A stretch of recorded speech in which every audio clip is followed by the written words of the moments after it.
Welcome back to the Ed Morrissey Show podcast. Today's Thursday, September 15th, 2022, the Ides of September. I guess we have to beware the Ides of September. Maybe we have to beware Duane Generalissimo Patterson of the Hugh Hewitt Show, my co-host every Thursday for the Ed Morrissey Show podcast. And Duane, I think that we have to beware the Ides of CNN today from what we found out. It's not just the Ides of it's not just the Ides of September. We are T-minus 8 days from the celebration of the birth of Duane. Wow, I didn't realize that. So, we'll wish you a happy birthday next week, and unless you're not going to be available. No, I think I'm going to be around. I don't plan on deceasing myself anytime soon. I mean, I've got at least 3 or 4 columns in the queue that I want to see run. So I'm not going to go. I don't plan on taking a dirt nap before I at least see my name in print. Well, we're going to get to the CNN story in just a minute because that's kind of fun. But the big news this morning was that overnight the impending, I should say, rail strike was at least postponed. It's probably been averted, depending on whether the workers accept the deal that was cut last night, the tentative deal that was cut last night. I hope they do. I hope they take the deal. And thank God that happens. I mean, if you want to separate yourself from what's good or not good for the country, and you just put purely a partisan hat on things, it would have been tremendous for the Republicans if everything just went, it turned into a national shit show. But I don't really want to live in a national shit show, though. So I'm happy that they got averted. It would not have been cool to go through. No, not at all. I'm not for the workers, not for everybody else either. I mean, the idea behind, organized labor representation is to find some way to reach an accommodation between management and labor, and they managed to do that last night. The White House was part of that. And the precipice this was at, if this would have gone on for any kind of protracted period of time, the second and third order consequences is it would have killed people. I mean, it would have. Yes, you would have had problems with water treatment plants. You would have had problems getting people's houses heated this winter. I mean, it's fuel supplies. Yeah, it was. Yeah, you were playing with anarchy at some point. I mean, you would have had resources scarce enough that it would have broken down normal societal order. It would have been bad. It would have been very bad. It would have been very bad. On the other hand, when you look at this deal, I don't know. I mean, nobody came out of this a loser, which is actually not a bad achievement if you're in labor negotiations, but I don't know that anybody really came out of this a winner either. The workers apparently want some concessions on time off, right? Which was a big issue going into this because apparently they weren't getting any PTO, at least according to the coverage of this, or what they were getting was very insufficient. Supposedly they've won some concessions on that. And they got a 24% increase over the next 5 years, plus an $11,000 bonus, or up to $11,000 bonus. But the $11,000 bonus is to cover the cost of living issues over the last 2 years of negotiating the contract. So that's mostly backward looking. That's they're making up money that they had lost through the stagnation of a stalled contract. And 24% over 5 years sounds good, right? I mean, it doesn't sound bad, and it's not bad, but we're living in an era of 8.3% consumer price index inflation, and that's been going on for a year. All it's really doing is it's helping insulate them from inflation mostly, but not entirely. Mostly. And again, if you get inflation under control next year or the year after, the final 2 or 3 years of this contract, those increases are going to look pretty nice. But for right now, I mean, it really doesn't even keep up with the wage erosion that's been going on in the American economy over the last year plus. But how many millions of people, including you and me, working for the company we work for? How many people have not seen any wage hikes in response to the inflation that has been running amok the last 18 months? How many people really have not seen that kind of a raise? A lot. Company. I love my company. I love my job. I love what I do. My company's wonderful. I understand that, but we're certainly not the only ones out there. No. And look, I mean, the part of the problem here with this settlement, and it's not, I mean, it's really inevitable because you knew that they were going to get some sort of wage increase. But the problem is, in terms of inflation, on the macro level, right? I'm not saying that the workers didn't deserve an increase. They just, I think all workers deserve an increase, especially when you've got inflation running this hot, because people's, you want to make sure that people's buying power is at least keeping up with things if you're an employer. But the problem with this is it's going to make distribution more expensive, right? I mean, the costs are going to go up for distribution as a result of this agreement. And again, unavoidable, inevitable. You go into this knowing that, but what does that do to prices for consumers? In the end, what does it do? It jacks them up. It jacks them up.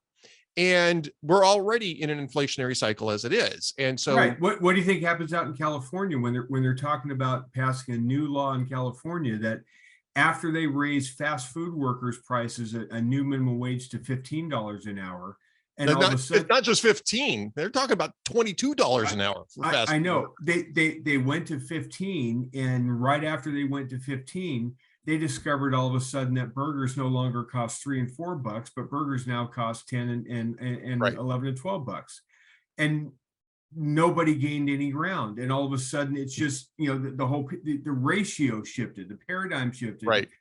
But it's still the same problem. And they went, well, the bottom end, the entry level workers, they don't have a living wage again. We've got to bump it up to $22 an hour to flip burgers. Guess what those burgers at 10, 11 bucks are now going to cost 16, 17 bucks. Right.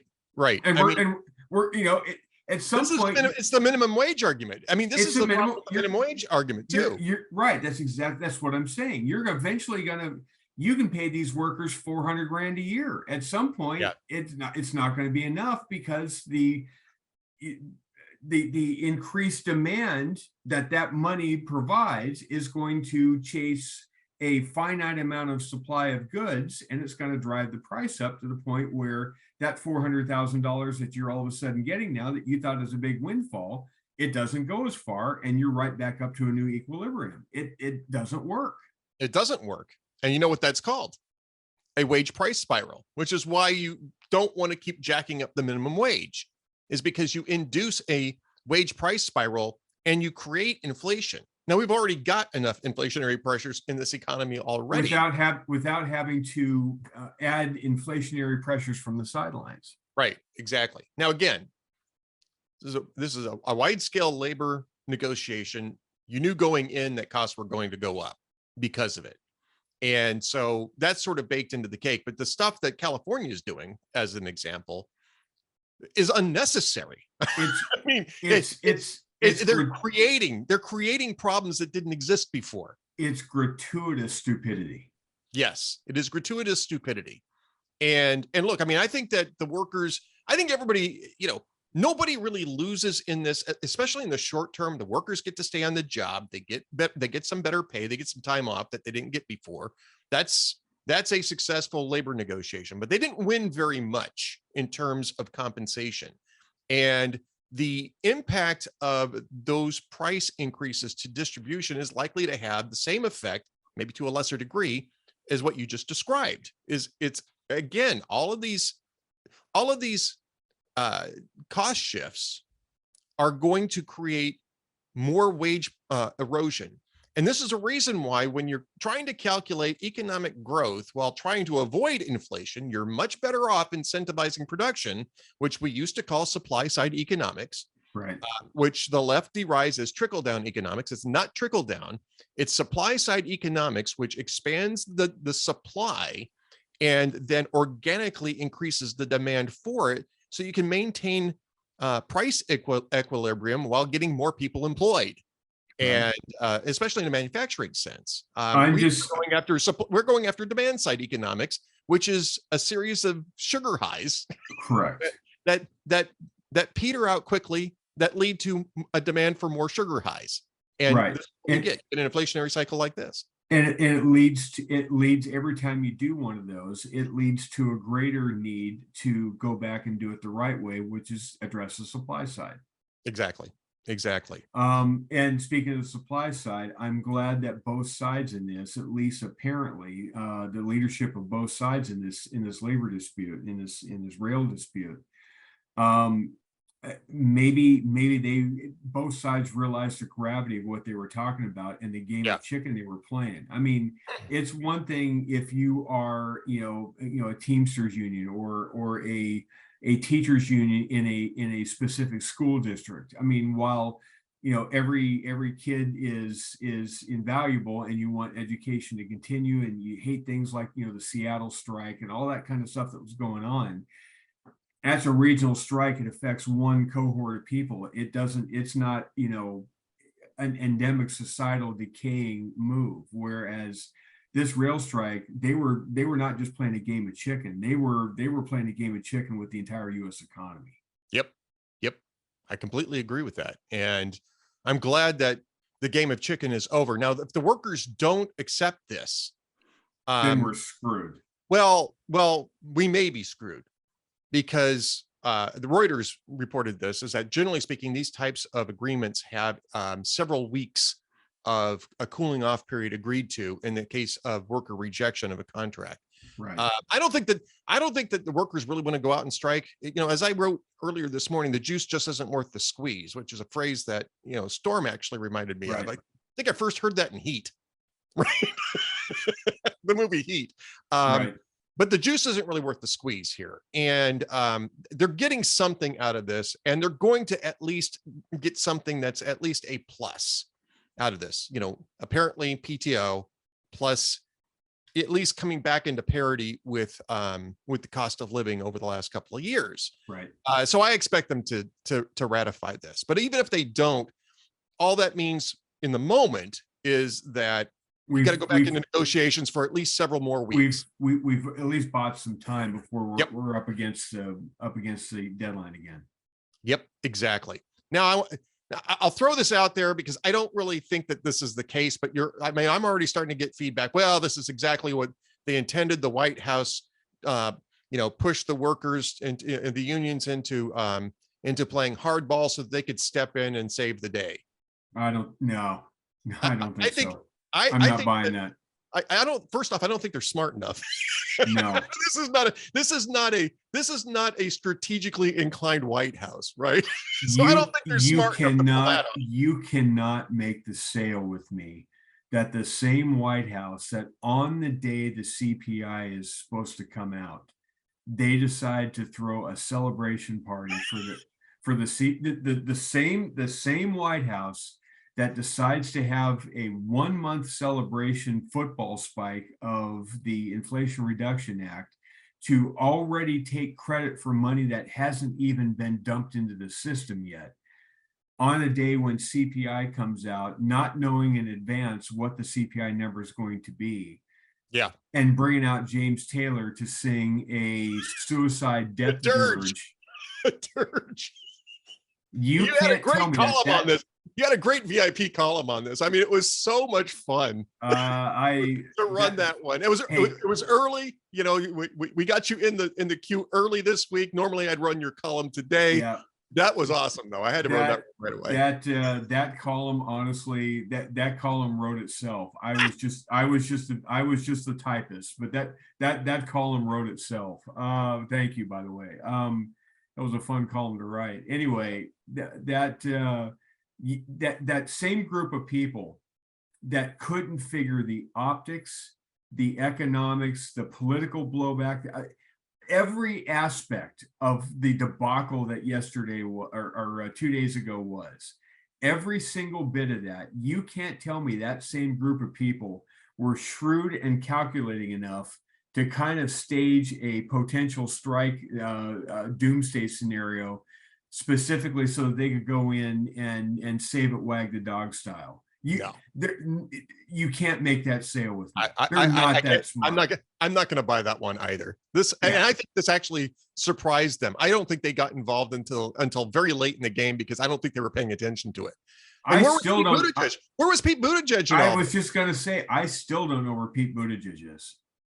I mean, Marty Walsh got involved because he's labor secretary, and that makes some sense. But this is transportation. This is the backbone of transportation, especially in Joe Biden's eyes. I mean, nothing's more important to Joe Biden than the choo-choos, right? The choo-choo is his solution for everything. And Pete Buttigieg is MIA again. He's AWOL. Pete Buttigieg is to transportation what Kamala Harris is to the border. I think that just speaks for itself. Let's move on to another topic because I think that's a great summation. All right. There's lots of stuff to talk about today. We should probably hit the CNN thing since we teased it first. So let's go there first. I don't think this is going to take long to flesh out, but where's the Titanic theme? And they're just moving around the deck chair. My heart will go on. My heart will go on. Don Lemon will go on. Don Lemon has only just he's only just begun. He's giving up his nighttime rants to do mornings because everybody's going to want to hear what Don Lemon's take is on things in the new CNN. And I get why they're making changes. It's because John Berman and Brianna Keilar, as good or as not good, depending on your point of view, as they are, they're just simply not getting the ratings. And that's the key. And they're not getting the ratings after the people, after Allison Camerata and John Berman did not get the ratings. Right. After the morning team before that didn't get, they've changed that. They've rearranged that deck chairs on that morning show 8 times. Yep. And it's not working. And John Berman's been part of it almost the entire time, right? I mean, and I like John Berman. I think John Berman tries to play it as in the center as he can. I think Brianna Keilar was getting better at that, but I think that that ticked off some people at CNN, and so her position was sort of untenable. They're going to remain with the network, but they're not going to be. They're not going to be. There has never been any pairing. If you're going to have a morning show, there's been no pairing that CNN has offered that has any kind of a charisma or right. natural where the two hosts bounce off each other and kind of have fun, poking each other and have some relationship. Fox and Friends, they at least different kind of show. That's a talk show though, and see, this gets to the key of this. Fox and Friends is a talk show. Morning Joe is a talk show. CNN was trying to do straight news in that space, and it wasn't working. And it's not, and they can't force it to work. It's not going to work. If you've rearranged the deck chairs 8 times, and it's still not working, the idea isn't to do it the 9th and 10th time with other existing people that aren't drawing ratings on the network already. I mean, Don Lemon has never been a ratings boon for CNN. Nobody watches. No, I mean, this is the curious part for me. Okay, so I get that not even Chris Cuomo watches Don Lemon now. Right. I mean, that's funny actually, but I mean, if you're going to say, well, let's get a chatty talk show in that space because apparently that's what sells, and it's the only way we're going to be able to compete against Fox and MSNBC. That I understand.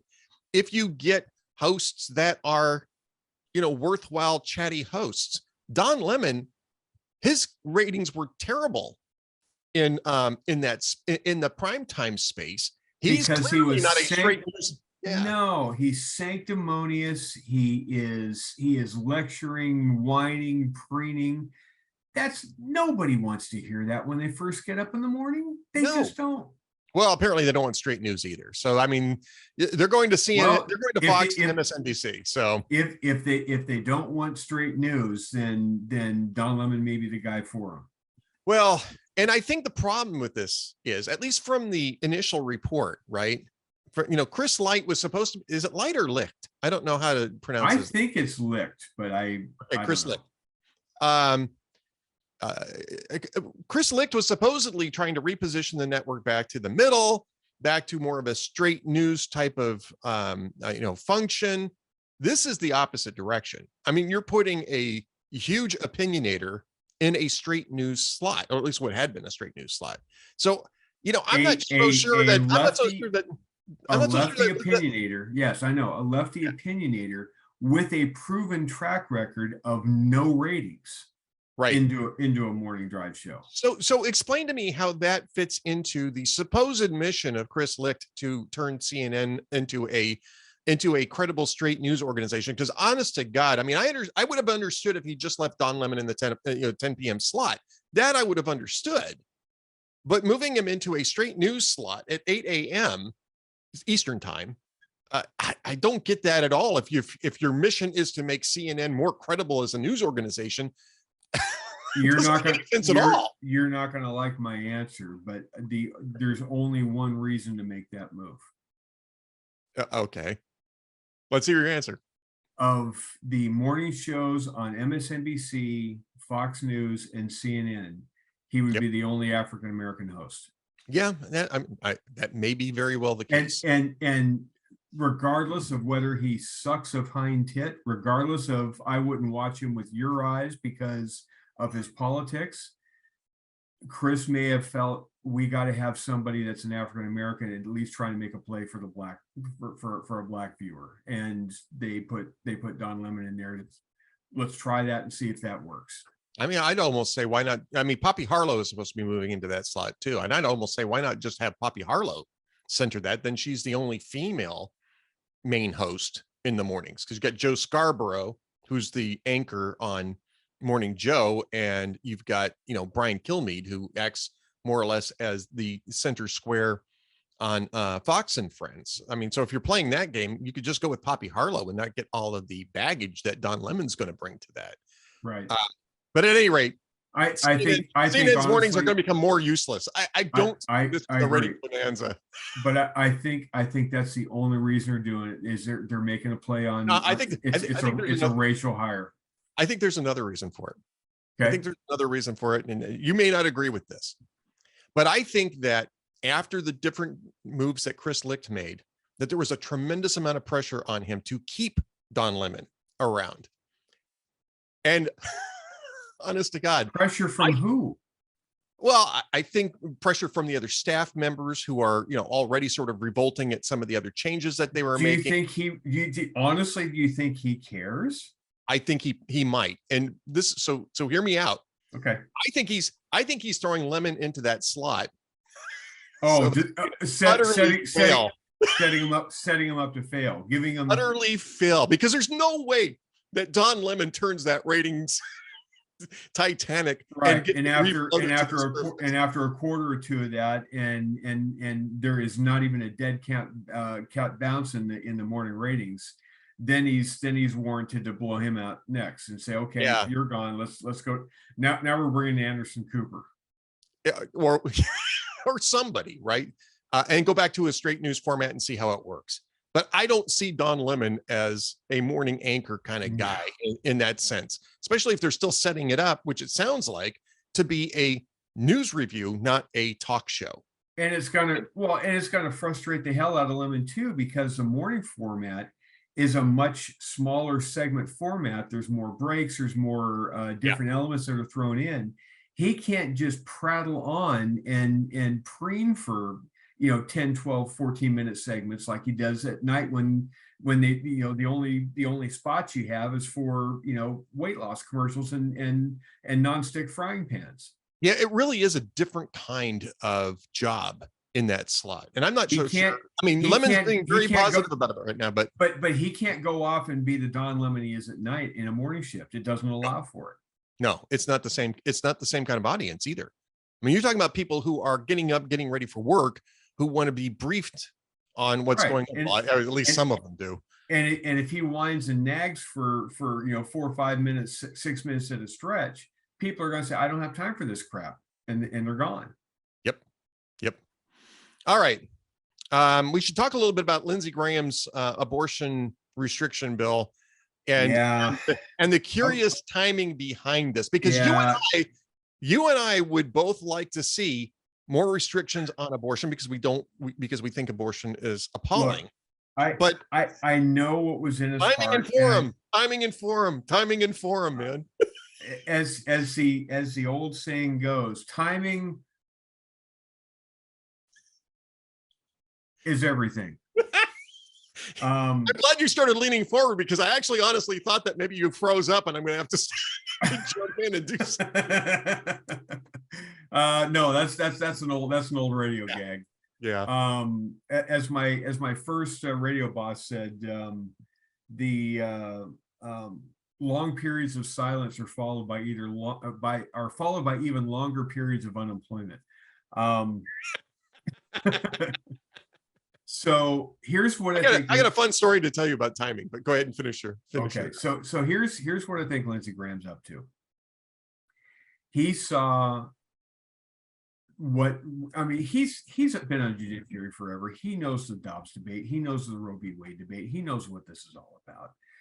And if you look at what Roe actually tried to be in its original context, before it got perverted with Casey, before the left hijacked it and turned it into whatever they want it to be and want it to mean, Roe actually had limits on abortion. It was basically a first trimester based thing, right? It was abortion on demand after the first trimester, and then after that, not so much. Casey decided the whole trimester thing was kind of nebulous, and they kind of redefined it, and it gradually turned into you can have an abortion whenever you want, because they just kind of willed it to be so over the course of time and successive court decisions.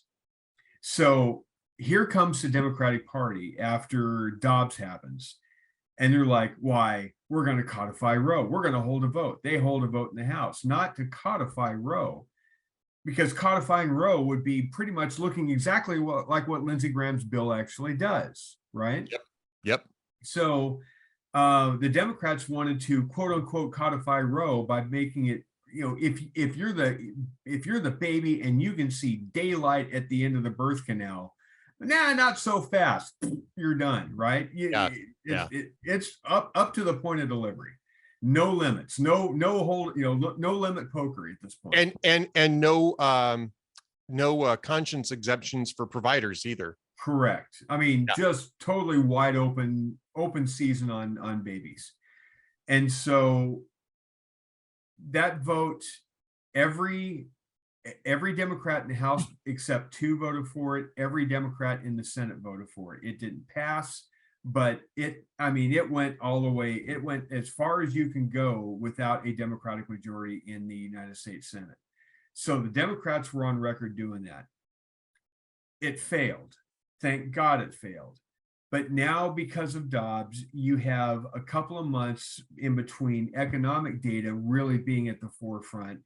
And Democrats started to use the Dobbs case to chip away at the congressional generic ballot lead, to chip away at the national debate. And all of a sudden now, all the polls started to quote unquote show leaning more towards the Democrats, because the feminists were out there, the people just rabid mad because abortion got taken away, which it didn't get taken away. Right. But the paradigm was shifting, and here's Lindsey Graham going, well, I got to do something about this. Well, I can do something about this. I know what I'll do. I'll create a stunt. I'll create a test vote and a stunt vote where I'm going to force Democrats to actually cast a vote against what they claim they want to do, because that's how we do things here in the Senate. That's the political hay I will make. Now, in a vacuum, I'm okay with that kind of a tactic. There can be a time and a place to do that. I've got 2 huge problems with doing that and doing it now. Number one, I'm okay with what the court just did. The argument we've been trying to make for decades to overturn Roe v. Wade is because we don't want a national election on this. This isn't the government's job. This isn't something the Congress needs. It's not the federal government's job. That's what I meant. Yeah. It's not the federal government's job. It's not enumerated in the Constitution that the Article 1 says the legislative branch shall figure out when you can stab a baby to death. It's not their role. It is up to the states to decide that issue for themselves, and I'm perfectly comfortable and happy to let states hammer that out for themselves.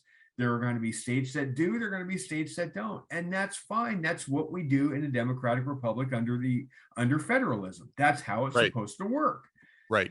So here comes Lindsey Graham to say, no, let's not let the 10th Amendment take over. Let's not do this. I want to do a political stunt first, because I think if I do my political stunt, it may stem the bleeding. It may staunch the bleeding that I think is going on in polling because of the Dobbs decision. Okay, fine. I understand that's your heart and that's why you want to do that and that you're a pro-lifer. And I get all that and I respect that. But you're going to try to stage that press conference on the day that the next economic data comes out. That's just as ham-fisted as the White House's celebration stunt with James Taylor. Right. Yeah. It's stupid timing. It's dumb timing. There's no rush on this, right? No. First off, let the states do their thing. Let the states do their thing. I get the spirit of what Lindsey Graham wants to do, but it's the wrong approach. At the wrong time. At the wrong time. We need this election to be focused on the economy and Joe Biden's complete mismanagement of it. Joe Biden's complete humiliation in Afghanistan and disgrace in Afghanistan. Yep. We need the people focusing on Joe Biden as the referendum in this midterm. Republicans. It's the economy, stupid. It's James Carville. It's the economy. It's crime. Stupid. It's the economy. It's crime. It's education. It's the core stuff. Parental rights. If household, household issues, crime, kitchen table things. Thank you. That's the word I was looking for. Inflation, economy in general, crime, and immigration, drugs, crime, right? All of that. Yeah, and if the Republicans campaign on that, that's their sweet spot. They're going to kick ass from west to east. I agree. I think it's a foolish mistake, and I think that Senate Republicans are telling Lindsey Graham that right now. It's the reason why this thing isn't going to go anywhere. Senate Republicans are like, it's like that Jonah Hill thing from the award show thing. Yeah. That's exactly what they're doing. No, dude. No. Don't do that. That's not where we're going right now. Yeah. All right. And then last thing is you guys talked to Donald Trump this morning. We did indeed. When you and I were doing the after show last night, it wasn't on the calendar. I get up at did he just call in? No, Hugh. Long-time listener, first-time caller. Yeah, Donald from Mar-a-Lago. from Florida. Don in Florida, you're on. No, what happened was Hugh got he got an email from one of Trump's comm shop. He's going to be in Youngstown, Ohio Saturday night doing a rally, and he wanted to he asked if he could come on and promote the rally, knowing that he was a big Ohio guy from Youngstown. And he said, sure, how much time you got? We had 24 minutes with him, unabated. We blew off a break and just went straight through. Right. And look, here's the best way I can gauge Donald Trump, right? Jacob. I use Jacob, our video producer, as my comedic foil and my touchstone for resonance. Okay, because young Jacob, right? Young Jacob. He's 18 years old. He's in college. We were talking about him last night on the after show. He's learning how to do radio. He kind of knows how to cut video. He's learning it. He thinks this is something he wants to do, and as a guy that's learning the radio gig, he came in and I was giving him the lecture about call screening and how little we really care about what people think their rights are when they call into a talk show, and how you're looking for a caller that's going to make what you're talking about look good, not you're providing a forum and that we owe callers something, because we honestly don't. They're just a fraction of who your audience is. And I gave him the example using Rush Limbaugh's audience, and he dutifully listened to me. And I said, you do know who Rush Limbaugh is? You have no idea who Rush. He had not a clue. He's 18 years old. He doesn't know. He couldn't. I mean, You know, I was just talking to Rush's brother on yesterday's podcast. I know. Rush Limbaugh's body's not even fully cooled yet, and he still had no idea who he was, right? Yeah, that's kind of sad, but yeah. It's kind of sad. Anyway, so this is Jacob. 2 days ago, or yesterday on Hugh's show, we played James Taylor's Fire and Rain for every bump all day long, just because we were just leading into that, right? And after about an hour of that shtick, I go out during the break and I said, "Hey, Jacob." He goes, "Yeah." I said, "Did you ever hear Fire and Rain before?" "Nope, never once." I said, "You gonna hear it again?" "Nope, never will again."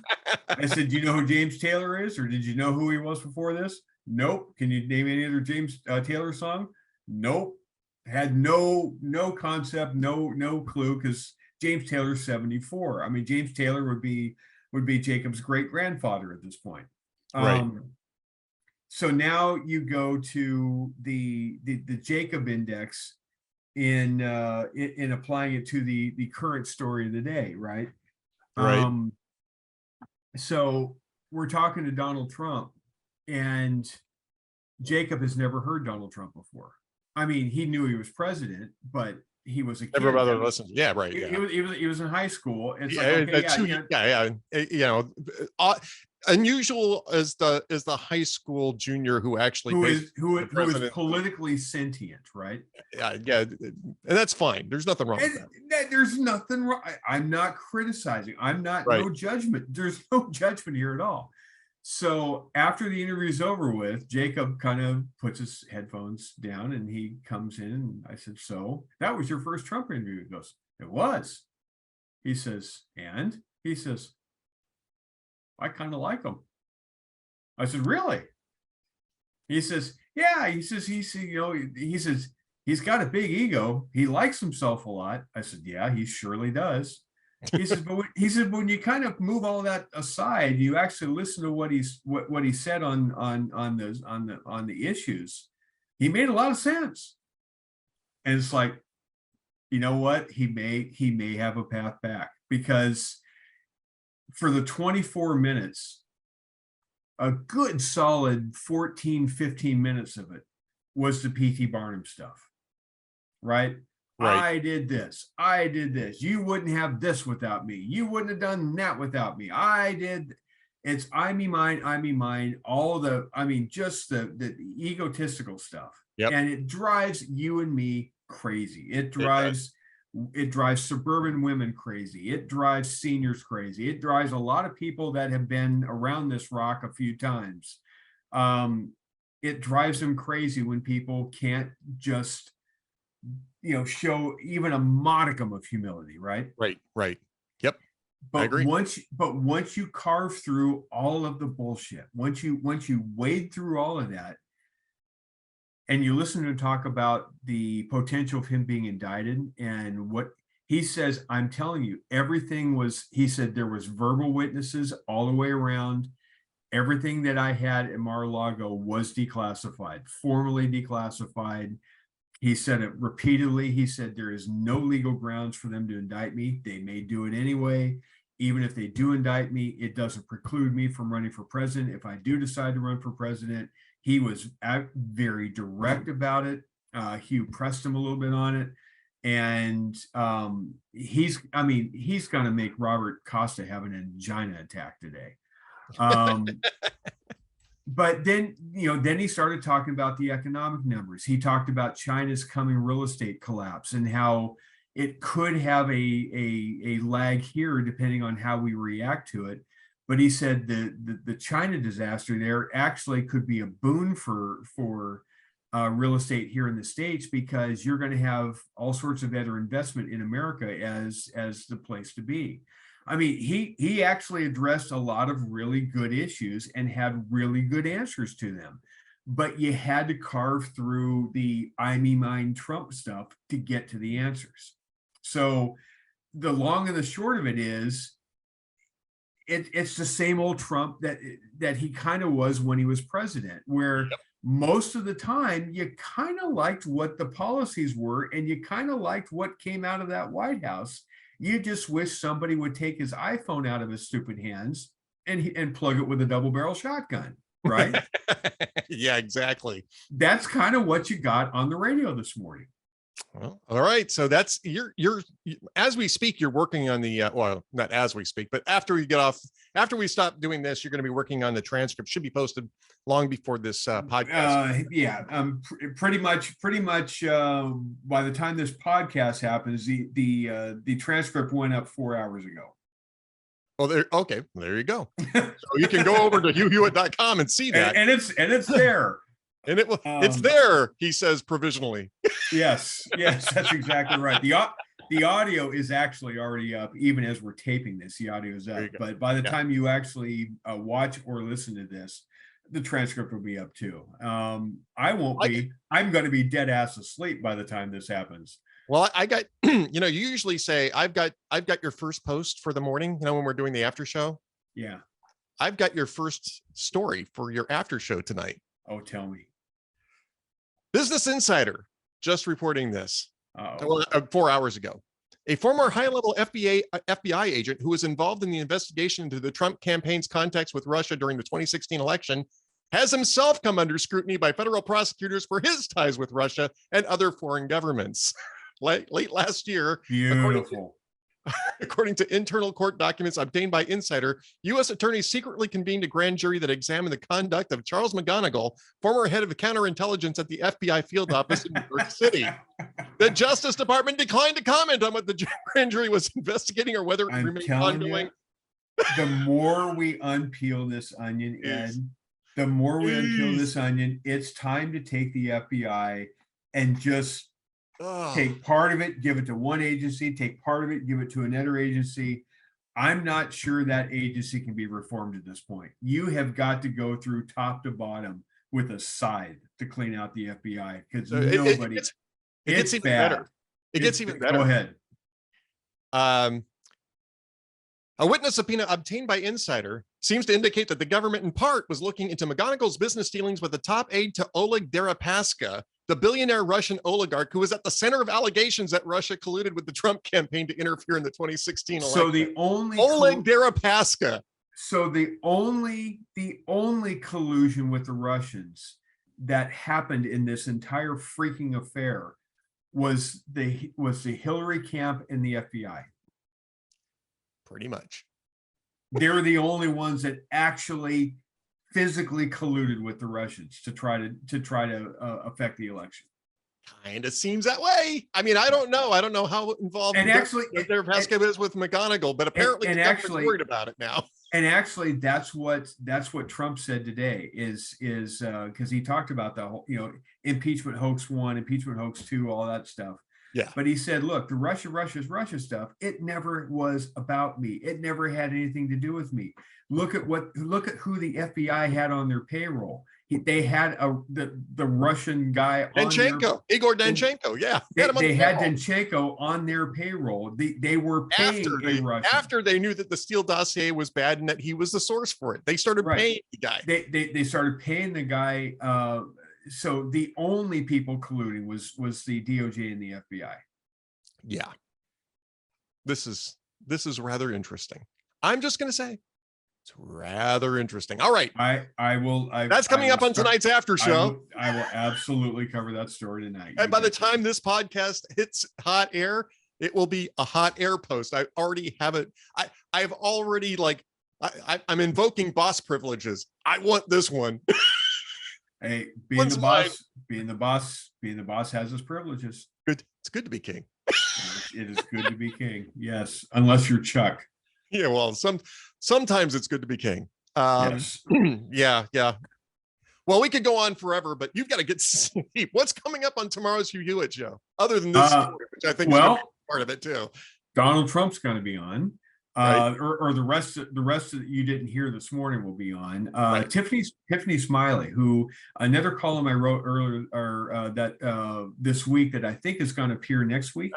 The one running for Senate in Washington for the Republicans. Yeah. Yes. That's my sleeper race. And I've got lots of reasons why, lots of data points in there why. And we had Tiffany Smiley on this morning. And I'm telling you, there's something going on in Washington that was even different than what the Dino Rossi race that we were hoping for in 2010. So that's going to be on. We will have a conversation with Dr. Larry Arnn, of course. Sonny Bunch will be along doing movies like we normally do. And I think we've got another candidate or two, if I'm not mistaken. We have, Blake Masters is going to be on, Arizona Senate candidate. There you go. Herschel Walker is going to be on, Georgia Senate candidate. Wow. So, okay. We're like the go-to spot. If you want to hear who's going to have a chance to pull things off and stymie Joe Biden the way that what's his face in Wisconsin wants to stymie capitalism. Yeah. Mandela Barnes. We're the place to come. Well, there you go. That's tomorrow at 6 a.m. Eastern time, 5 a.m. in God's time zone, 3 a.m. on the left coast. If you're a member of the Huniverse, HUGHNIVERSA.com, the troll-free web surfing experience for Hugh Hewitt fans and listeners, you can watch it live. If you're not, you're going to have to tune it in on your AM radio dial. And Duane, what should people do if they can't find it on their AM radio dial? Well, apparently you bring Demchenko in with you to a GM's office and you say, do you see who I have here? Do you know who he works for? He works for the FBI. You don't want the FBI breathing down your neck, do you? You were going the same direction I was going, but I was going to say you bring in Oleg Deripaska just by the station. Well, you can do that too. You can do that too. We have the same idea. If you can't have the employee, bring the oligarch. Exactly. All right. And if you can't do either one of those things, you go to hughhewitt.com and listen on the stream there. Or you can read me at hotair.com's VIP section. There you go. Absolutely. Twice a week. I out-promoted the boss. You did. You caught me flat-footed. I don't know what to say. I guess I have to bring the coffee the next time. And I'm not your boss. All right, Duane, you have yourself a good afternoon, and we will talk again next week. I got to hurry back and type the transcript that is available 4 hours ago. There you go. It's like Back to the Future, kind of, sort of, only with less gadgets. All right, Duane Generalissimo Patterson, thanks for being with us. Stay tuned for just another word from the Ed Morrissey Show coming right up.